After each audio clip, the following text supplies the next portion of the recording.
इस वक्त ईरान और पाकिस्तान के बीच जंग जैसे हालात बन चुके हैं। ईरान ने पाकिस्तान के बलूचिस्तान में जैश अल अदल के ठिकाने पर ड्रोन और मिसाइलों से जबरदस्त हमला किया। ईरान के हमले के बाद से पाकिस्तान ने ऐलान कर दिया कि उसने ईरान से अपना राजदूत वापस बुलाने का फैसला कर लिया। पाकिस्तान ने ईरानी सरकार को साफ शब्दों में कह दिया कि वो अपने राजदूत को पाकिस्तान वापस ना भेजें। पाकिस्तानी सरकार चेतावनी देते हुए ये कह चुकी है कि हम ईरान के हमलों का मुंहतोड़ जवाब देंगे। कुछ खबरों में दरअसल दावा किया गया कि ईरान के हमले के 100 से ज्यादा पाकिस्तानी आतंकी और उनके परिवार के लोग यहां पर दर्ज जल चुके हैं, मारे जा चुके हैं। परमाणु बॉम्ब की धौंस दिखाने वाला पाकिस्तान इस वक्त ईरान से बदला लेने के लिए तड़प रहा है, बेचैन है। लेकिन मुश्किल यह है कि ईरान की मिसाइल और ड्रोन हमलों ने पाकिस्तानी सेना में खौफ पैदा कर दिया है।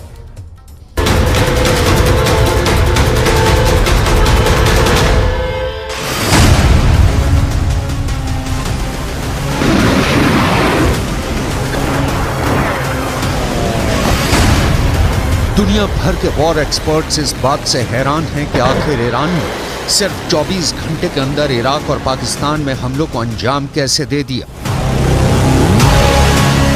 पाकिस्तान में भी ईरान ने इतने भीषण मिसाइल और ड्रोन हमले किए हैं कि पाकिस्तानी सेना और सरकार बुरी तरह से खौफ में आ गई। पाकिस्तानी मीडिया के दावों के मुताबिक पाकिस्तान ने हमले के तुरंत बाद ईरान से अपना राजदूत वापस बुलाने का ऐलान कर दिया है। हम आपको बता दें कि ईरान के इस्लामिक रिवॉल्यूशनरी गार्ड्स ने पाकिस्तान के बलूचिस्तान प्रांत में 2 आतंकी ठिकानों पर बड़ा हमला किया है। इस हमले से पूरे इलाके में कोहराम मच गया है। पाकिस्तानी सेना के चीफ जनरल सैयद आसिम मुनीर जहां इस हमले का जवाब नहीं दे पा रहे हैं, तो वहीं दूसरी तरफ पाकिस्तान के पीएम अनवर उल हक काकर ईरानी हमले से सख्ते में आ चुके हैं। Comment en Pakistan, sir?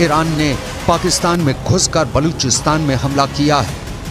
दावा किया जा रहा है कि ईरान ने यह हमला सुन्नी आतंकी समूह जैश अल अदल के 2 ठिकानों पर किया है, जिसकी वजह से भारी तबाही हुई है।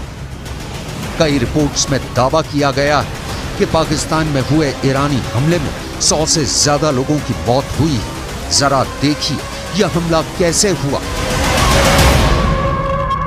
खबरों के मुताबिक ईरान ने पाकिस्तानी आतंकी संगठन जैश अल बदल के 2 ठिकानों पर हमले किए हैं और कल ही ये हमले वहां पर किए गए और ईरान ने इस हमले में ड्रोन और मिसाइलों का इस्तेमाल किया है। तो ड्रोन और मिसाइलों का इस्तेमाल किया गया है और साथ साथ 2 ऐसे ठिकाने हैं जहां पर ईरान ने कल हमले किए हैं और पाकिस्तान के बलूचिस्तान इलाके में ईरान ने घुसकर ये हमले किए हैं। लगभग 122 किलोमीटर अंदर घुसकर ईरान ने पाकिस्तान में मौजूद जैश अल अदल पर हमला किया है, जिसमें कई लोग मारे गए। और ईरान की मीडिया के मुताबिक सीरिया में मिसाइल हमलों के बाद यह अटैक किया गया है। ईरान की मीडिया ने यह भी दावा किया कि पाकिस्तान में जैश अल बदल आतंकी समूह के 2 प्रमुख गढ़ इस ऑपरेशन का केंद्र बिंदु थे, जिन्हें विशेष रूप से ध्वस्त किया गया। और हैरानी की बात तो यह है कि एक तरफ पाकिस्तान के पीएम ईरान से दोस्ती बढ़ाने की कोशिश कर रहे हैं, तो वहीं दूसरी तरफ ईरान ने पाकिस्तान में घुसकर बड़ी सर्जिकल स्ट्राइक कर दी। Can you talk to us about your meeting with the Iranian foreign minister? Will Pakistan respond to the strike?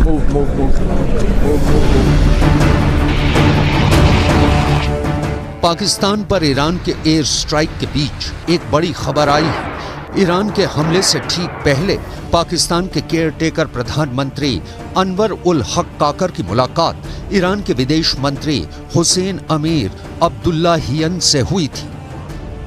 Pakistan हैरान है, आखिर ईरान ने पाकिस्तान में घुसकर यह हमला क्यों किया है।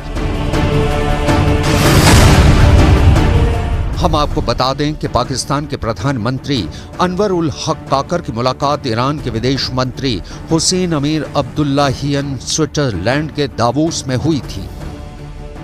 वर्ल्ड इकोनॉमिक फोरम की बैठक में हिस्सा लेने के लिए दोनों नेता दावोस पहुंचे थे, लेकिन इस मुलाकात के 12 घंटे बाद ही ईरान ने पाकिस्तान के अंदर आतंकी कैंप पर एयर स्ट्राइक कर दी। सवाल उठ रहे हैं कि जब ईरान और पाकिस्तान संबंध सुधारने को लेकर एक दूसरे से बातचीत कर रहे हैं। ऐसे हालात में ईरान ने पाकिस्तान में 122 किलोमीटर अंदर घुसकर हमला क्यों किया? ईरान के दावों के मुताबिक पाकिस्तान पर एयर स्ट्राइक करना बेहद जरूरी हो गई थी, क्योंकि पिछले महीने दक्षिण पूर्वी प्रांत सिस्तान बलूचिस्तान में एक ईरानी पुलिस स्टेशन पर पाकिस्तानी सीमा की तरफ से हमला हुआ था।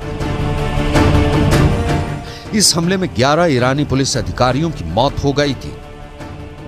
ईरान के गृह मंत्री अहमद वाहिदी ने हमले के लिए जैश अल अदल को जिम्मेदार ठहराया था, जिसके ठिकाने पाकिस्तान की जमीन पर मौजूद है। ईरान ने बार बार चेतावनी दी है कि जैश अल अदल आतंकवादी समूह उसके सुरक्षा बलों पर हमला करने के लिए पाकिस्तान की जमीन का इस्तेमाल कर रहा है और बलूचिस्तान के सीमावर्ती शहर पंजगुर में इसके ठिकाने हैं। लेकिन पाकिस्तानी सेना और सरकार ने ध्यान नहीं दिया और ईरान ने आखिर में पाकिस्तान में घुसकर आतंकी कैंपों पर हमला कर दिया। Night's unprovoked and blatant breach of Pakistan's sovereignty by Iran is a violation of international law and the purposes and principles of the Charter of the United Nations. This illegal act is completely unacceptable and has no justification whatsoever. Pakistan reserves the right to respond to this illegal act, and the responsibility for the consequences will lie squarely with Iran. We have conveyed this message to the government of Iran. We have also informed them that Pakistan has decided to recall its ambassador from Iran